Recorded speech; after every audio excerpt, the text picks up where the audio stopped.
Nothing like being mindful of our breath. I read something this week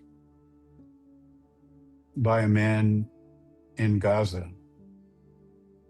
He was writing while the world was celebrating the World Cup, the 250th birthday of the United States, the festivities that fill the feed when something somewhere is being cheered. He was not celebrating. Writing from Gaza, and I want to take a moment to consider,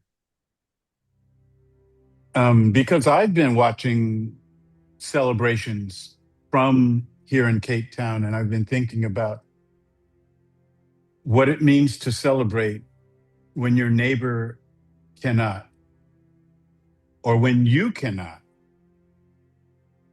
And he wrote, and I'm paraphrasing, that the whole world seems to be celebrating except us. He wasn't angry. He was just stating a fact. And that brings me to this place. We have been with Habakkuk for 3 weeks now. 3 weeks ago, we sat with his cry, "How long?" Last Sunday, we went to the Watchtower together. And really, we are still in the long middle. But today, we arrive at his prayer. Habakkuk 3 is something different from what came before. Chapter 1 was a complaint. Chapter 2 was a word from the tower. Chapter 3 is a prayer that reads like a psalm. It ends with one of the most astonishing declarations. But before we get there, let me say something about solidarity. The man in Gaza is not a stranger to me. He is each of us. Or more precisely, we are him. We are the people of Gaza. We are also the people being forcibly detained and deported. We are people fleeing violence and hunger. We are people held captive in Sikot. We are the people in Haiti, Cuba, Venezuela. Here in South Africa, mobs of far-right protesters, Black protesters, by the way, have gone door to door in Johannesburg, especially, snatching foreigners and handing them over to police, claiming they're offended by their lack of documentation. And I dare say it that we are, not only them, but we are the people in the United States. Because even there, even now, people in fear, people in grief, people whose dreams are being foreclosed by a system sinking in the quicksand of its own making. The man in Gaza named something true. The world celebrates, some of us cannot. And those of us who can, if we are paying attention, we find the celebration sitting kind of uneasy. This past week, the United States men's soccer team was eliminated from the World Cup. And I want to be gentle because these are young men who worked hard. They deserved better. Not the kind of better that comes with political intervention and manufactured advantage, a real better with honest competition, the chance to find out what they're really capable of. They had at least some kind of advantage. The tournament was held on U.S. soil with U.S. political pressure behind it, and the team lost. Well, I'm sad for these young men. I recognized they were put in an impossible position, handed an advantage that wasn't theirs to earn, which is its own kind of corruption. Because you cannot build genuine strength on a rigged foundation. It's true of a soccer team and it's true of a country. The empire promises advantage. What it delivers is crooked. So the World Cup loss feels like a parable for the state of the country. A country handed everything, losing nonetheless. And we can grieve that. They deserved better ground to stand on. So back to Habakkuk. Habakkuk gets to chapter 3 having been through the fire. He cried out in chapter 1. He went to the watchtower in chapter 2. He received the hard word. The righteous live by their faithfulness. And now in chapter 3, something shifts. He begins with trembling. Verses 1 and 2. I have heard all about you, Lord. I am filled with awe by your amazing works in this time of our deep need. Help us again, as you did in years gone by. And in your anger, remember mercy. He's not pretending the hard things aren't hard. He's not celebrating because the world is celebrating. He's praying from the middle of long suffering and asking God to remember mercy. And then he looks back at what God has done in history, the old stories, the trembling mountains, the sun and the moon standing still. And he's reminding himself, he's reminding God that this is not the first difficult time, that the God who acts in history has acted before and will again. And this is what the Watchtower does for you. It gives you a long view from the tower. You see that it's not just the horizon ahead, but the history behind you. You remember what you could not see when you were in the middle of the crisis. And then Habakkuk arrives at the verses that have carried people for more than 2.5 millennia. Even though the fig trees have no blossoms and there are no grapes on the vines, even though the olive crop fails and the fields lie empty and barren, even though the flocks die in the fields and the cattle barns are empty, yet I will rejoice in the Lord. I will be joyful in the God of my salvation. He's not saying everything's fine. He's not saying God's going to fix it soon. This is not the celebration the world is having while Gaza cannot celebrate. Even though in this passage is real loss. The fig trees, the vines, the olive crop, the fields, the flocks, the empty barns. Habakkuk truly understands and embraces all of it. He lists it.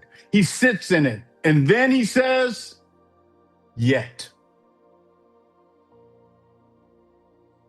One of our own on this call today, our own Michael, has been dedicating his time as an ICE observer.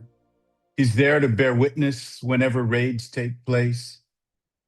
Last Sunday, he said something that I think deeply touched all of us. He said, the alerts suck the life out of you. That is the gusher at its most personal. Not news from a distance, alerts, real time, a family being taken. And then David Dotson spoke into that. He said, I don't think that there is very much justice in this world. And that's why we have faith. That is Habakkuk's testimony. That is the meaning of yet. That word, yet. One syllable. It does not erase the even those. It does not pretend the barns are full. It does not tell the man in Gaza that the world's celebration should feel good to him. It says, underneath all of this, there's something that cannot be taken, something that was not given by the empire and cannot be extracted by it. Yet I will rejoice. So let me name the even those of our time. Even though the continental headquarters of Amazon sits on the Khoisan sacred ground, even though the woman from Malawi who works here doesn't know if she can stay, even though families were separated on the Central Coast, even though my friend that I mentioned last week, Felice, is gone, even though Gaza, even though the 250th birthday of the US felt more like a reckoning than a celebration, even though our children's and grandchildren's twilight, even though the dreams were sometimes illusions, yet. And last week, Julia spoke into it as well, into Michael's exhaustion, into what she called the waiting room, into the alerts that drain a person. Julia said, and I want to get this right because it deserves to be heard. She said to Michael, have faith that ICE agents will be put on trial. You might not be there to see it, and that's okay. They will be put on trial some way, somehow. And that's the faith. It's okay if you don't see it. Meanwhile, you and others will be holding hands when you manifest these things. That's the yet. That is not escape from the hard thing. That's the faithfulness inside of it. Julia was not speaking from a safe distance. She was speaking from her waiting room. So, dear ones, the yet is not always easy. It is not the word you say before you've grieved. It's the word you say after. Habakkuk earned his yet by going through everything we have been walking through these days. He cried, how long, before he said yet. He went to the watchtower before he said yet. He sat in the long middle, and then from the other side of it, he said, yet I will rejoice. It's not denial. It's something that the empire didn't give and the empire cannot take away. And then there's verse 19. The sovereign Lord is my strength. He makes me as sure-footed as a deer, able to tread upon the heights. Sure-footed on the heights. So Diane and I are living at the southern tip of the African continent. Cape Town has heights, literal ones.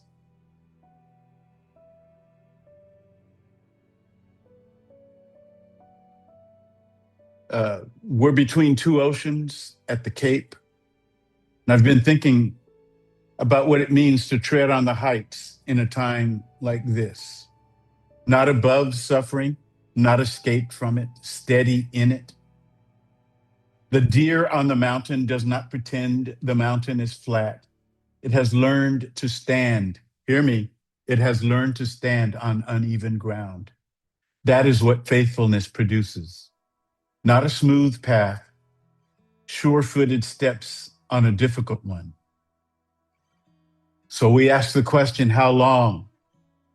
And then the following week we asked, will you meet me at the watchtower? And today the word is yet I will rejoice. Not because the even those are resolved, but because this joy was never given by the empire. This joy I have, even here, even now. So I invite you to the heights and bring your even those. Bring the grief with a name and the grief without one. Bring the part of you that read about that man in Gaza who could not celebrate without reservation. I'm saying to you, bring it all and stand. Stand sure-footed on the hard ground, because there is still a vision. There is still a joy the empire didn't give. Yet,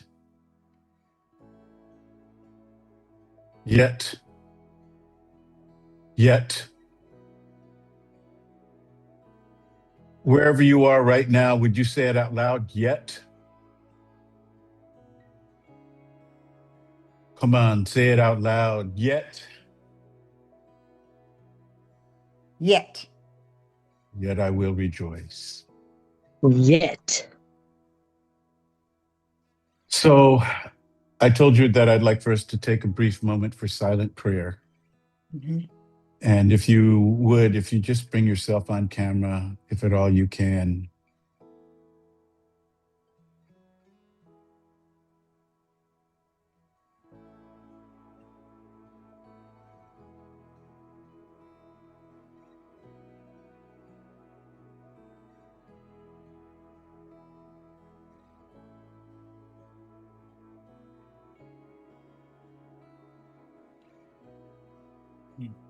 I invite you to present your what ifs and your even those.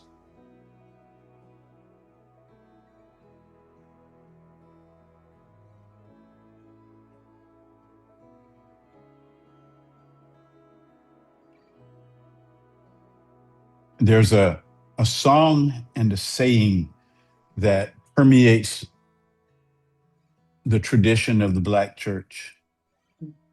He may not come when you want him, but he's always right on time. Whatever that means. Whatever that means. Bring that now. Bring that faithfulness. The just will live by their faithfulness, by their, another word is integrity. We can't even live in integrity without our higher power, our higher selves. So we welcome this divine presence now among us.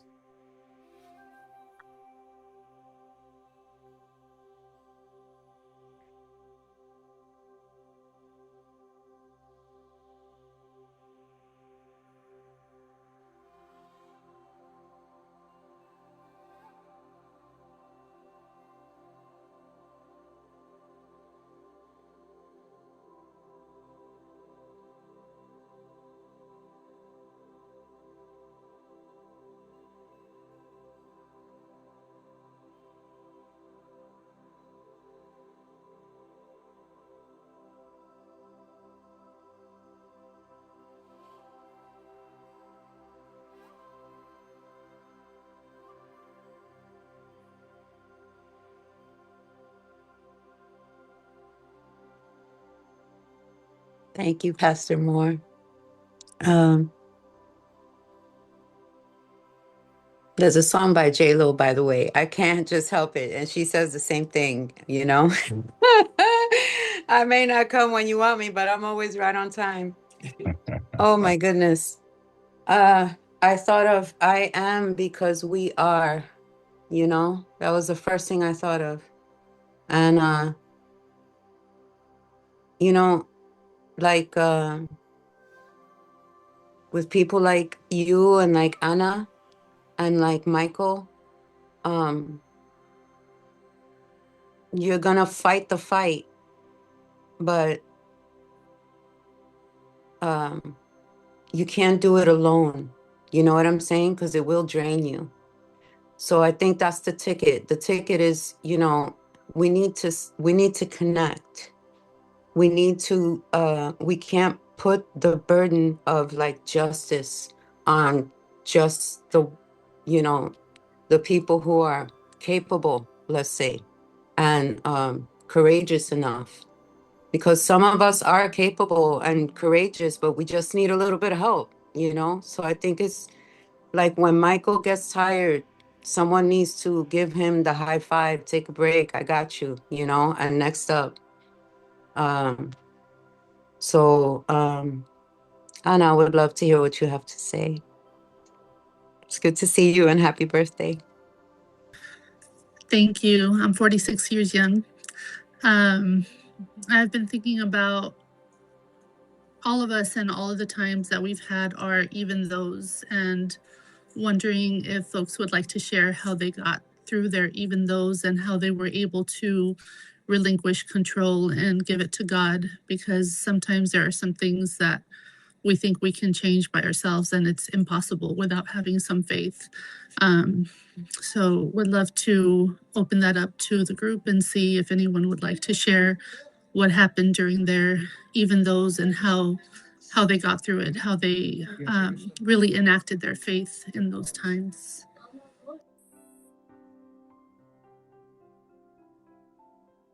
I have a quick short story that I might share about sure-footedness, which I thought was just, I thought of it when I first moved here. You know, I'm from the East Coast, New York, Connecticut, where what I thought were mountains are little baby anthills. So when I came out here and I was like, oh my goodness, there's a path to come into Lompoc called Harris Grade. You could either take the highway or you could go over the grade. So I was always the passenger seat while he was driving over the grade. And I thought to myself, this is like death defying just to come into my town. You know what I mean? Driving on the cliff. And it's so like California. I was so afraid, you know, and it's just kind of, how do you say? Um, it illustrates that whole time, because it was when I first got here and everything was so different. And there was just a real general, like, you know, almost fear. It was completely unknown. I didn't know if I didn't fit here. I didn't feel comfortable, you know, and so, you know, but finally it was the day when he wasn't there and I said, Julia, your ass is going to drive over the grade today, right? You're going to do it by yourself. And I did nice and slow or whatever. And I went, and once I got over it, I was like, that was not so bad, you know? And now I drive over the grade and other highways, you know, without the kind of fear of a landslide that I had when I first moved here, you know? So, sure-footed, you know? Julia, if it makes you feel any better, my husband got taught how to drive stick shift on Harris Grade. Yes. Yes. Poor guy. Oh my goodness. I saw Jade had her hand up. Yeah, this is definitely a little bit more intense. I think for me, and probably for many of us, is the paying attention to that still small voice. And we have to get still sometimes to hear it or to feel it.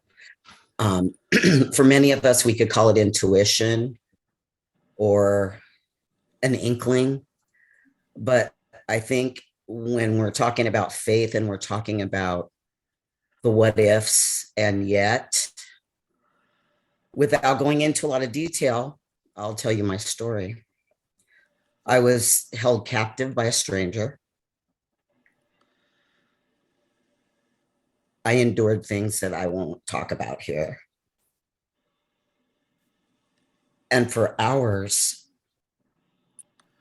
I lied there next to this demon. And I said, Lord, tell me when to go. Tell me when it's safe. Tell me when I can escape. Tell me. And I was there for another hour. And that voice said, now, go now. And I grabbed what I could and I ran out. And that's my still small voice story. And that is, even though I was in the situation I was in, I let the Lord guide me out of it. That's my story. That's so powerful. Thank you so much, Jade. So glad you're here with us and that you're Sorry, that able was to a little listen to their deep. voice. After Julia has this incredibly infectious laugh, and then I went and just turned everything into a downer. But I just think No, no, no, it was no, no, No, no, not no, a no, no, downer. Jay. That's not Not a a downer. downer. That's No reality. apology. for me. It was a Please. victory. It was an I absolute victory Yes. because I hear the listened victory. and I waited and I listened. Yes. It was really hard to do. Yeah, please don't apologize for Nah, sharing. And that's I Yeah, feel no. that's blessed a that you victory shared in with itself, us. right there. You know what I For mean? real. Come on, like. Well, thank you for helping me feel safe enough to even, to share it. Mhm. You know the All things right, that somebody happen. else. Julia, laugh, I'm please. gonna hop in, and I might try to make you laugh. I don't know, but I'm gonna say this, like this message every week, the last 3 weeks, watching us come together. Okay, so my faith in the universe has never wavered. My faith in people has, but watching everything that we're going through, no matter what storms we're in, we're like Jesus up in the boat, all chill, you know what I mean? Having a nap, you know what I mean? Like, it's all right, guys, like chill out. It's just a storm, you know what I mean? Like the truth is, we forget sometimes in our fear to have humanity. And yet every Sunday we come here and for me, I get recharged. I get to see my tribe. And I get to see people who are just like myself, who frustrated about some things, but you've got to find the joy in life. And you've got to find that you know what I mean? You can't just not all one or the other. And we have such a good balance. So Jade, when you just shared what you shared, that's the reality of life. Yeah. And Jade, I just have to say, I am a deeply feeling person, So maybe when I laugh, I mean it. But when I'm that's why I in love it so pain, much. when I'm in pain, I mean that too. You know what I'm Your saying? laughter to me is very healing. Yeah, Right? it's medicine. I love you, sis. I'm glad that you shared what you shared. We're here I for s- each other. That's what we were saying. Like when one person gets tired, someone else needs to kind of take it up, Indeed. Michael? Yeah, just a second, I was trying to get that hand down, but Linnea and I were both veterans of over 20 years. Each of us had been married to another person and it was tough. We both had some pretty brutal years with our respective first spouses, and we met each other in work in the year 2000. I had raised my kids without their mother since, thankfully, for 13 years. And Linnea had lived in pretty bad poverty after her divorce. And we met at work, and we were talking on the phone, and I said, "Hey, well, you want to meet for coffee on Saturday?" And she said, "Yeah, just as friends, though. I'm done with men." And That's always when it happens. yeah, Right. yes, I was done yes, as well. she would rejoice, and I would rejoice. And we had our 22nd anniversary this year. Aw. So thank you, Lord. Yeah, that's actually when I met my husband too. I had just gotten out of an abusive relationship and I was very done with men. Mm-hmm. Somehow I got tricked. And here we are after 16 years of marriage as of Friday. Congratulations. Felicidades. Gracias. Mm. Thinking about what Jade shared, it makes me reflect on last Sunday, the Watchtower, getting beyond the gusher and all of the noise. And I think that, we live in times where perhaps, I don't know, I've never lived in any other times, but it may be that the systems of the age, the empires, the multinationals, the data centers are intentionally trying to overwhelm us with activity and noise so that we can't even hear ourselves, our own inner voice, the voice that Jade heard.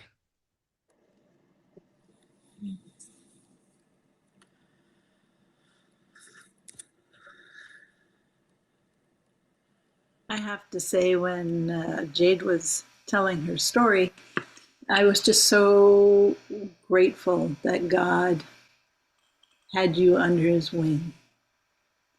Both, you know, both at the time and even afterwards, to so many times I tell people that God has my back, and I think they kind of look at it like, but but gosh, he really does have our backs. And like Habakkuk, sometimes you don't know it. You don't know it at the time, but he's been so faithful. I'm just so grateful. I'm so grateful he took care of you.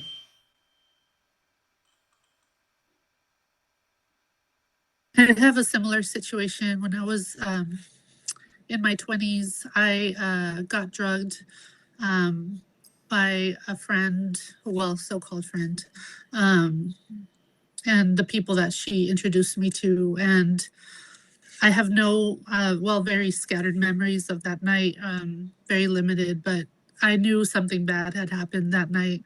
And that morning, they took me to brunch, and I was like, okay, I heard that voice, that small voice too. Like, you have to just pretend like you think nothing happened and like everything's fine, just so that you can get home and then, do what you need to do.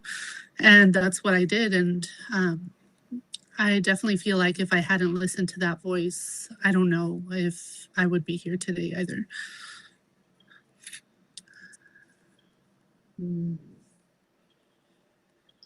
Wow.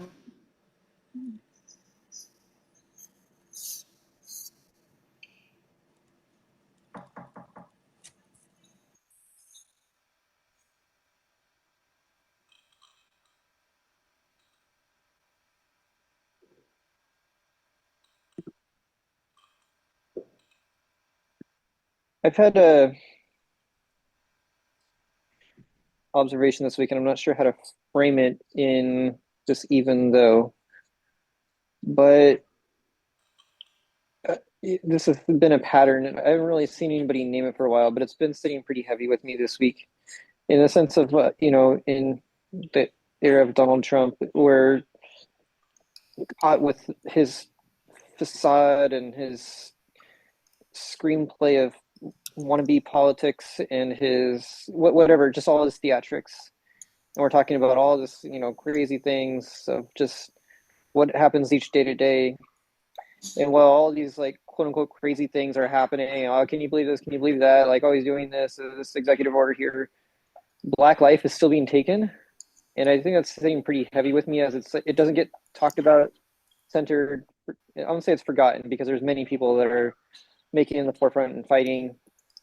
But yeah, I don't, and there's a time and a place, and there's always a place, but there's a time, and a time is maybe not to make that the center of this administration's focus, because they would just there would not be justice, and there still is not justice. But it's sitting with me that there's, as the general society doesn't acknowledge it, that there's little pockets that are still trying to honor Black life and lives that are being taken.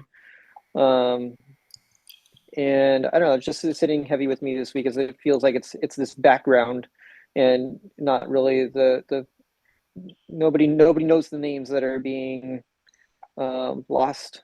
Nobody knows Noah Wells. Nobody knows Tyrone Johnson. Nobody, like, these names are not. I don't know. So that's sitting heavy with me this week. It's sitting heavy with me the past few weeks, but yeah. Matt, I'm glad you named that. I honestly, I can't even think about those things. Yeah. I can't even read the reports. I just move right past them. When I see Nolan Wells's name, I don't know what happened, really, because I just don't have it in me.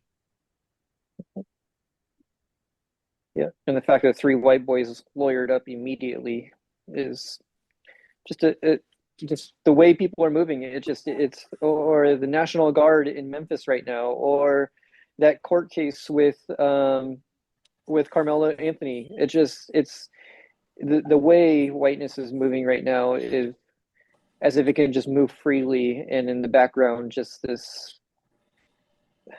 Yeah, it's the background of Black life being just taken, and Snuffed. police immunity, and yeah, I don't know, just feeling the weight of it the past few weeks. The Just truth. that. Oh, sorry. Go ahead. No, go ahead. No, I was gonna say, I feel like the left is also censoring ourselves I because agree. Mhm. there was a long time Yep. during the pandemic that we were outspoken about abolish the police. Yep. And I hardly hear people saying that anymore. And I feel like, where are the abolitionists? Like, why did they all go quiet? I mean, people will say abolish ICE now, which is something, but that's not all we have to abolish. We have to abolish the police too. Michael?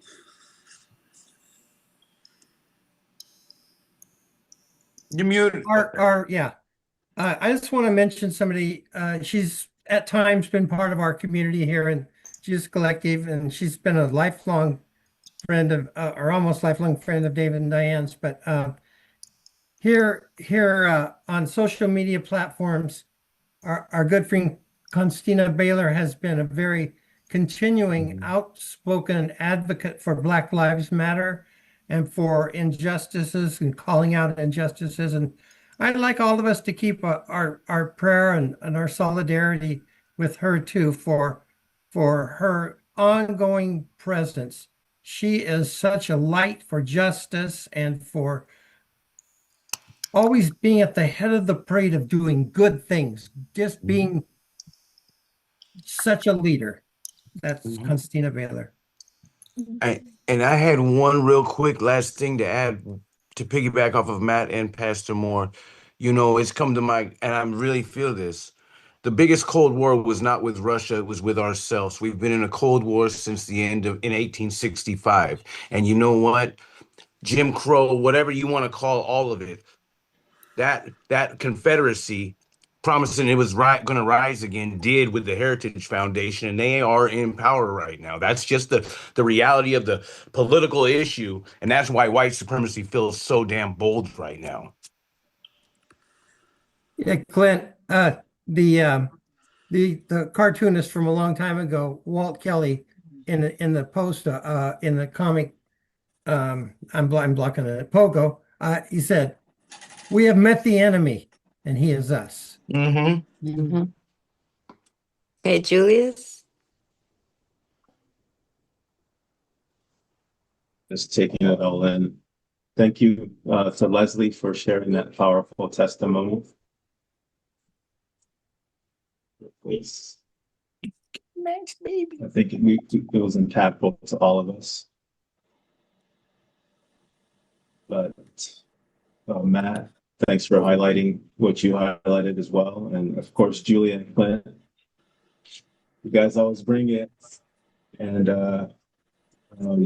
but yeah, there's an escalation now. And we've talked about this. The theatrics of the, I don't remember who the last Department of Homeland Security, that lady, she's gone now. So the theatrics are gone, but the seriousness of the intentions of this administration move on. And it's not as theatrical anymore, but the killing, the deportations, the detentions continue just under other guises. And to Clint's point, yes, this is a continuation of the counter-revolution that happened after the Civil War. And we are still in that. And what's happening to Black folk is with the young people that are disappearing and turning up hung on trees or lampposts. This is the gaslighting that Ida B. Wells was trying to bring to people's attention. That these aren't coincidences. These are strange fruit, and we're going to see more of them. Meaning that the work that needs to be done to get to the next level isn't going to be the civil rights movement, because that was the work that was done to get to a certain level. Now we're trying to break through, and we're going to have to dig deep and just see reality for what it is, not for what we want it to be. So this is the reality.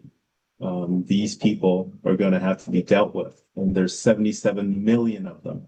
This isn't some hillbilly in Appalachia that you can kind of say, oh, they don't know anything. No, they're your neighbors, right?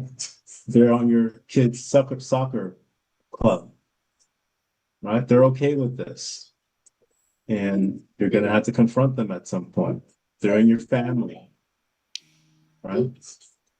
And I'm not under any illusion as to what's going to have to be done ultimately to get us to the next level, the sacrifices that will have to be made. No one wants to think about these things, but I'm sure the parents of that kid in Mississippi didn't want to think about these things too. And I saw an interview with his mom and father, great people. They had a child that had a big heart, Yeah. right? That protected them as much as they could. But this is the world we live in. But Okay? also the mother knows her kid. She said, I know my child, and I know that since they were on the island, he would have had pictures from the island, and there were no pictures on his phone, which means they deleted them. There was nothing on his Snapchat that, like, she knows her son, and she knows that something very wrong happened. And it's just, Mother's Yeah. intuition. yeah. Mhm. Mm, Yep. Yep. On the one hand, on the other is that one of the kids' parents is a judge. So they all lawyered up like before Mhm. authorities were even notified. Mhm. So there's too much there. It's Yeah. Who truly let out the lynch overwhelming. mobs? The sheriff was Yeah, often part of at the head of the exactly. posse, right? So again, they're all going Exactly. to protect each Exactly. So other. going back It's not that. to defund and get rid of The slave patrol. those. Yes. Yeah. Yes. Yes. And it's happening continually to our Native American brothers and sisters, especially women, las mujeres also, I mean, this is not coincidence. I don't believe in coincidences. God is showing us, us, us, us, those who want to see that we, like the word of God says, do not battle. This is the flesh and blood, but there are demonic forces. And people may think I'm crazy. I get it from individuals that will say to me like, oh my gosh, you're thinking like way out there. Nah, homie, you ain't thinking is what I feel, We have to be ever so vigilant in every arena that we present ourselves. For myself being disabled, differently abled, it's very different. It is just it's so much more difficult to just do what I was able to do before. But given all of those realities, there are still so much that we can do, and that I try and do as often and as much as possible. I was going somewhere with this. and my train just like derailed here. Forgive me. But the bottom line is, Brother Julius, you said we need to be like breakthrough. You're talking about breakthrough, okay? Not not just spiritually, but like in the real world, right? Because Yeah. when people say, but I believe in revolution. So what I mean by I'm breakthrough just is thinking like, no. you know what? So Uh, what I mean by breakthrough It, is what happened in the civil rights movement was in the South with the black folk, with Martin Luther King. That was revolutionary, right? And mhm, that led to a breakthrough of a sort, meaning for about 100 years before that, life in America for black folk and people of color, especially black folk in the South, was dehumanization, blatant dehumanization, blatant lack of respect for the dignity of black folk in public spaces. And people lived with that. That was just the way of life. And what I'm saying is this next level is, yeah, we as black folk, we don't have to live with the indignities of colored water fountains and sitting in the back of the bus. But what happened to Carmelo Anthony and the failure of his mhm. self-defense argument? What happened to this gentleman on this island that nobody seems to know what happened now? And the sheriff comes out and says, no evidence of foul play. Those are the indignities that we need to break through now, right? And to break through that, we need to dig even deeper, because those indignities of the 100 years before 1965, they were open and obvious. These indignities are more hidden and subtle. So take a Subtle, deeper understanding of the problem and what it takes to right? break through it than we currently have. And to get to that, we have to talk about religion, the role of religion in this. We have to talk Exactly. about economics, right? And the role of the theft of land from the indigenous people, and how much wealth and resources Europe got off the backs of black folk. We have to deal with that. We haven't dealt with that as a nation, right? Yes. And we have to Yeah. talk about reconciliation, genuine reconciliation. After you actually confront the problem, genuine reconciliation, and not pussyfoot and have euphemisms and all this stuff, and just look at the reality for what it is, which is it's intolerable. Even before Trump became president, it was intolerable for Yes. black folk, the current present regime, right? It's not just an anti-Trump thing. This is a deeper problem. And that's what I'm Mhm. talking about. We need that revolutionary spirit that doesn't back down and says, yeah, you're going to club us, you're going to kill us, but we're still going to become that MLK spirit. Thank you, Julius. Yes. Linnea Thank has you. her hand, but Pastor, were Linnaeus. you going to say something? I'll wait for Linnea. Okay. Okay, regarding the sudden studying post George Floyd silence of white people after feeling hopeful about their awakening, a couple reasons that pop into my head. Well, primarily one of the first experiences white people en masse of having that lashback, the reaction of people who hate, mind-blowing stuff for white people. And the sense that after having felt like white people gave it their all for a period of time, and the reaction was like this behemoth, this mammoth, oppressive bulldozer of the hatred that seemed so much more powerful. It was, I think, it was just cowing. And plus, Now, the thing that's going on today with the anti-ICE reactions, I think a lot of that, white people are coming out again because it's tangible to them. White people are more adjacent to brown people than we are to black people physically because of a history of segregation and separation. And so it's our neighbors this time. And so that's going on. But I know that no one's ever going to be free, of course, until Black people are in this country. I always, lately, I try not to recommend books, but for those who might be interested in why sometimes the oppressive movements are led by people against their own racial group or ethnic group.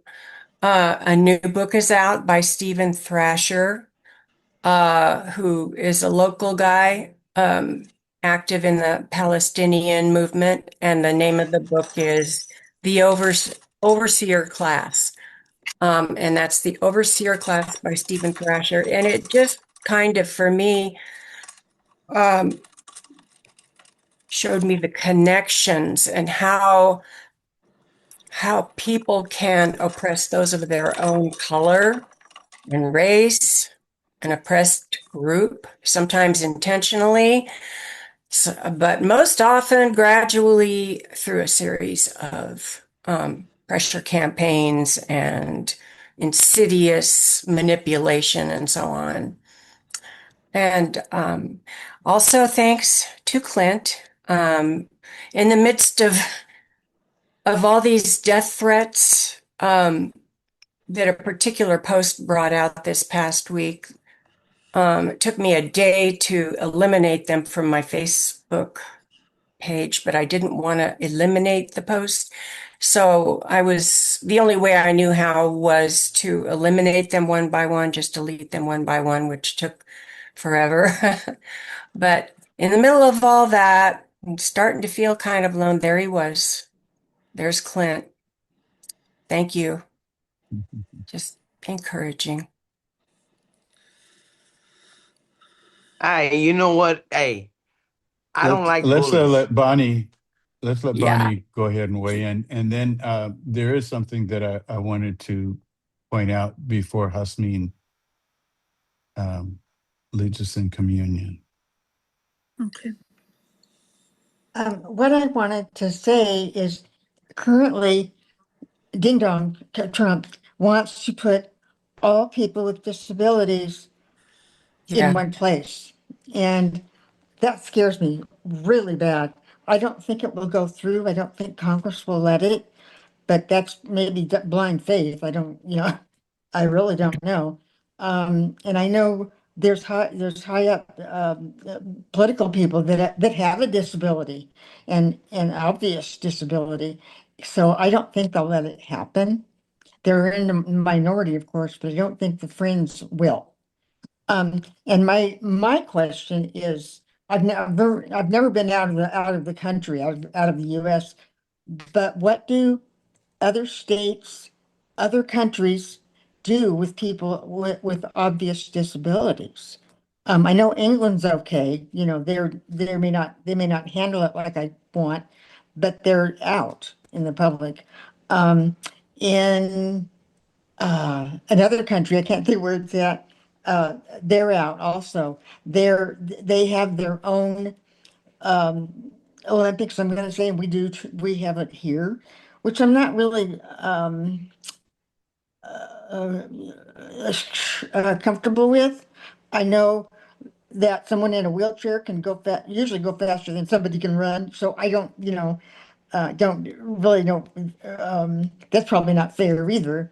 So I just wonder, and I wonder about Ding Dong. how much power does he have? How much bullying can he do? So, anyway, that's what I wanted to say. Thank you. Thanks, Bonnie. Pastor Mark. Yeah, before we go to Hasneen, let me just mention that